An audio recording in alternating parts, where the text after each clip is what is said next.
Hello everyone, it's Miss LaChance back again with another read aloud video. Today we will be reading chapters 41 through 45 of The Wild Robot Escapes by Peter Brown. Before we start, after I finish this sentence or statement, I would like you to pause this video, okay? I would like to challenge you, those of you who are watching this video, I want you to pause this video after I finish this sentence, and I would like you to try your best to type out in the comment section below your best summary of the last 5 chapters that we have read together in these read aloud videos, okay? Please make sure that you are leaving out any unimportant details, okay? And please make sure that your summary is no more than 3 or 4 sentences, okay? And after you're done doing that in the comment section below, you can submit your comment and then you can start this video again. I will definitely make sure to check the comments of this video. I am so curious to see your guys' summaries, and I'm interested to see what you have remembered from the last read aloud video. Whether you watched it yesterday, I've been posting daily Monday through Friday, or last week, okay? I want to test your memory. So thank you very much for doing that. And in today's video, we will be reading, excuse me, chapters 41 through 45 of our read aloud book, okay? Chapter 41 is called The Winter.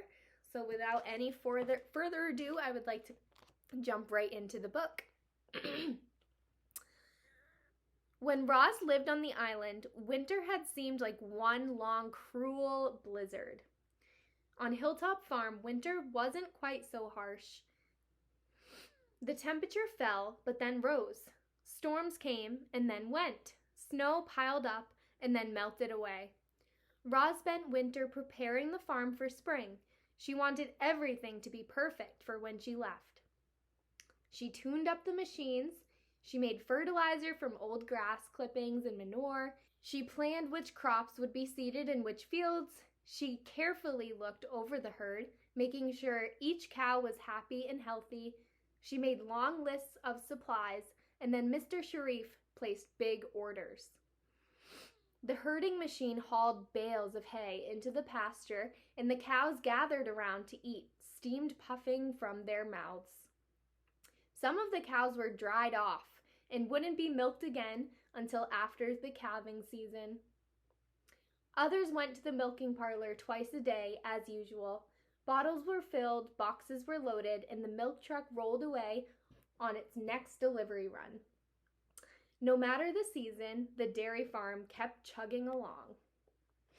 And here we have Roz doing her work on the dairy farm in the winter. There's now snow on the ground. You can see it's covering the roofs. Every day after school, Jaya and Jad ran to their bedrooms and got right to their homework. And when their homework was finished, their secret studies began. I love how Jaya and Jad are making their schoolwork a priority. That's awesome. They researched the design and construction and maintenance of Roz and robots, hoping to discover some way for Roz to safely escape.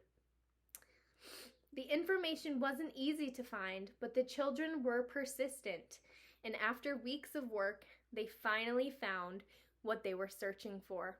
I love that word persistent, that wow word persistent in the last sentence we just read. In the comment section below, I want you to try and think of a synonym.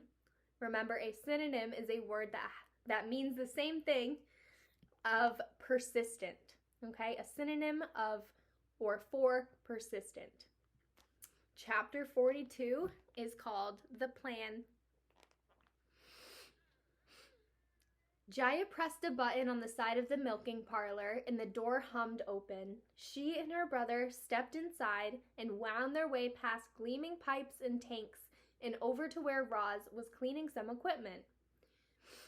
"We found a diagram of your design," said Jaya. "We think we can help you escape."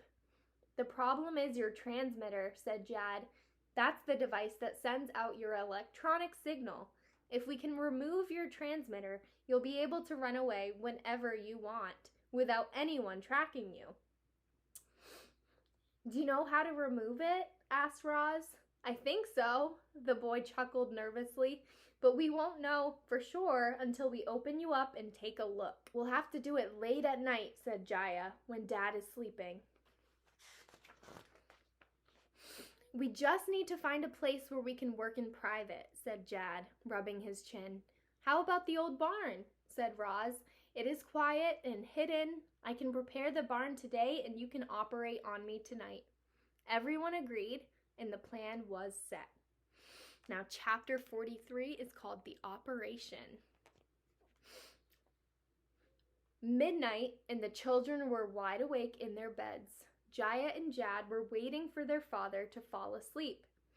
Once he was snoring deeply, they tiptoed past his bedroom, down the stairs, and out the back door. They crept across the farm to a cluster of trees, and there was an old barn, looming above the undergrowth like a mountain. Its door was open a crack, and a wedge of light spilled outside.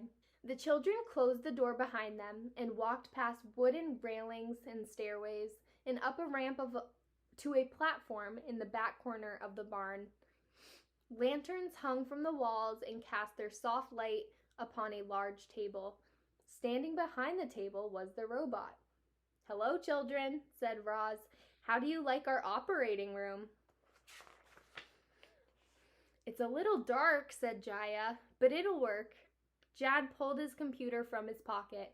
As he brought up the diagram of Roz's body, his face tightened with worry. We've never done anything like this before. Just do your best, said Roz, patting him on the back. This is all I can ask of you. The robot unfastened her tool belt and draped it over a railing. Then she laid flat on the table. It was time to begin. Jaya looked down at Roz. All set? Roz looked up at Jaya. All set. The girl felt under the robot's head, found the button with her fingers, and pressed it. Click. Roz's body relaxed. Her quiet whirring sound stopped. Her eyes faded to black. Jad took a deep breath. Then he grasped the robot's head in his hands and twisted until, thwip, it popped off. In the smooth socket where the head had just been was another button. Jaya pressed it and the robot's chest opened up. They peered into the hollow chest cavity and saw a tangle of tubes connected to a grid of boxes. These were the robot's electronic organs. That's the transmitter, said Jad, pointing. The children reached into the robot's chest, carefully removed a box and a tube, and set them on the table. That was easy, said Jaya, smiling. Actually, I think this is the transmitter over here, said Jad, and he removed another box. Then Jaya removed another tube. The boy checked his computer and said, I might have this backward. A bead of sweat rolled down his forehead as he removed another box.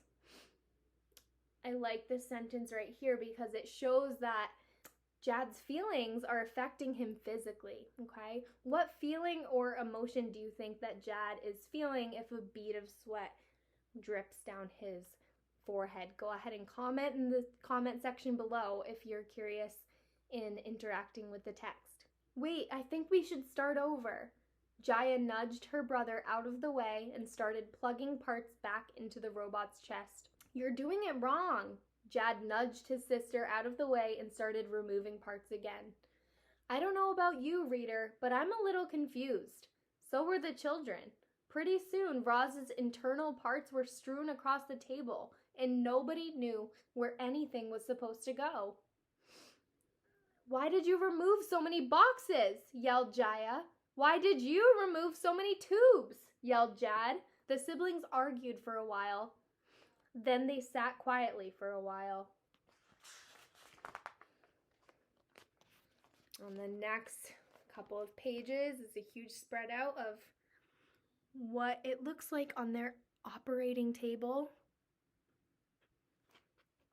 The children were tired and cranky and afraid that they'd never get Roz working again. Jaya slumped against the table and looked up at the ceiling. Then her eyes drifted to the lanterns dimly glowing above. And then she had an idea. She climbed onto a wooden railing, grabbed one of the lanterns from its hook, and climbed back down. When she held the lantern close to Roz's body, Jazz noticed that there were different numbers lightly etched onto each of the internal parts. Now things were starting to make sense. The children quickly removed the correct box and tube. They put the robot back together and they turned her on. Click. Roz's body tensed. Her quiet whirring slowly started. Her eyes began to glow, but she didn't say a word. "Are you okay?" said Jad. Roz pointed to her mouth. "Can you speak?" said Jaya. Roz shook her head. "She can't speak," cried the boy. "We must have put something back in the wrong place." Click. The children opened up Roz's body, rearranged some of her internal parts, and put her back together. Click. Roz powered up and said, "Children, I can now speak, but I cannot move." Click. After hours of trial and error, and with the morning light seeping into the barn, the operation was a success. Roz stood up, scanned her internal parts, and said, "Children, you did it! You removed my transmitter. Thank you so much for your help." "You're very welcome," said Jaya, yawning. Jad checked his computer.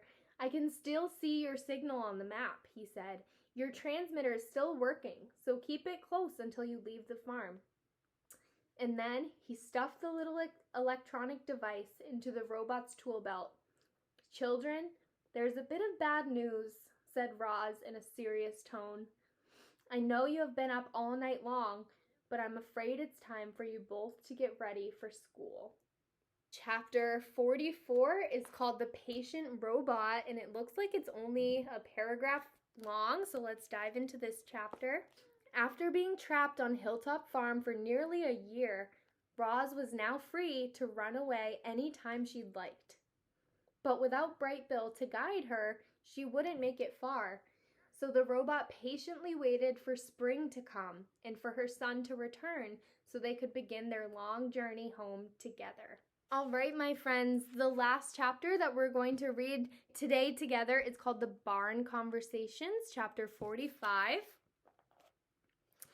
As winter dragged on, Roz spent most of her time inside with the herd. There were long stretches of quiet. The cows chewed their hay. The robot tapped the farm computer. The wind gently rattled the windows. And then someone would start talking. Someone else would chime in, and the quiet of the barn would gradually be overtaken by conversations like these. "I am so bored." Tess was staring at the floor. "I can't wait until spring again, when I can wander through the tall grass and feel warm sunlight on my back. I just hope I don't die of boredom first." Old Annabelle snorted. "You young cows are spoiled rotten," she said. "Your lives are so easy, and still you find things to complain about." Tess rolled her eyes. Yeah, we should be grateful for what we've got. You've told us before." "Well, you should be grateful for what you've got," said Annabelle. "I've lived on other farms, and trust me, you have nothing to complain about." Tess couldn't help being curious, and she said, "What were those other farms like?" "Oh, I'd rather not discuss them," said Annabelle in a low voice. "You see, I witnessed some terrible things on those farms. It was a blessing when I was moved here, but I often think about the animals I left behind. I hope they're okay." The old cow sank into thought for a minute. "I know life here isn't perfect," she said at last, "but we have so much to be grateful for. We have our lovely herd, and we have this beautiful barn, and we have Roz," added Tess. "And we have Roz." Annabelle turned and smiled at the robot in the corner. "Roz listens to us and treats us with love and kindness, and she makes our lives as comfortable as she possibly can. We certainly will miss her when she's gone." "Roz, why do humans need so much cow's milk?" said Lily as the other calves crowded around her. It was a question they'd all been wondering about. Well, there's billions of humans in the world, explained Roz, and many of them drink milk and combine it with different ingredients to make different foods. What kinds of foods? Said another calf. Butter and cheese and yogurt are made with milk, said Roz. Many desserts are also made with milk. What's a dessert? Said someone else. A dessert is a sweet food eaten at the end of a meal. Popular desserts include cake and custard and ice cream. This answer only raised more questions. What is cake? What is custard? What is ice cream? Roz tried her best to explain these foods to the calves, but it wasn't easy. After all, the robot couldn't even perform the simple act of eating. How could she possibly describe the flavors and sensations of tasting delicious desserts? Lily interrupted. Just tell me this, Roz. When we're older, will our milk be used to make desserts? Yes, said the robot. The calves smiled. Then they trotted away, happy in the knowledge that someday they'd help to bring sweet and delicious things into the world. It is almost spring, said Roz to the herd. It is almost time for me to run away back home to the wilderness. I'm sorry that I must leave, but you will all be well cared for when I am gone. I promise. Cows began mooing in their stalls. Don't worry about us, Roz. There is no need to apologize. We understand why you're running away. Lily poked her head through the railings of her stall and said, I could never run away to the wilderness. I would be too frightened. I'd love to roam through the wilderness, said Tess. It sounds exciting. No wilderness for me, thank you very much, said Annabelle. I just want a quiet, cozy life. I have plenty to fear in the wilderness, said Roz. However, I have more to fear here. I can never be my true self around humans, and so I must return to my home. I only wish I could do it by myself, she went on, but I need help. I could never escape from the farm without the children, and I could never find my way home without my son. I feel bad for asking so much of them. Don't feel bad, said Lily. Brightbill and the children want to help you. They love you. We all do. The farm won't feel the same without you, Roz, but we know you're doing the right thing. The herd agreed with Lily, and throughout the barn, cows quietly nodded their heads. And with that, that is the last chapter that we are going to read together today. I'm going to give you a sneak peek of the next chapter called The Spring. It's chapter 46. We're about halfway done with our read aloud book. I'm going to show you the edges of the pages. I can't believe we're already halfway done. It feels like we've read a lot, but I'm glad to know that we still have a lot to find out and see if there's any type of conclusion to this robot's journey. I don't know about you, but I feel like Roz has almost become sort of a friend to me. I know that she is friendly with most of the animals around her, other than the wolves, right, on this farm setting. But she also has a very personal side to her. I know she's a robot. I know she's made of artificial parts and electronics and technology, but she feels very personal to me. She feels like a friend and somebody that I can trust. And I think that is what is so special about this book and the way that the author writes this book. Peter Brown really tries to get you to connect with this robot. And it's just so ironic because robots are obviously not humans. They're not supposed to have these personal aspects to them. But the fact that this author, Peter Brown, is making Roz so personable and so relatable, I think it's just really cool. If you have any comments to share about our read aloud book, as always, please feel free to comment down below. I hope you enjoy the rest of your day, and I cannot wait to jump into chapter 46. I'll show you the sneak peek again. It's called The Spring. Anyways, thank you so much for watching, and I will see you in the next video. Bye, friends.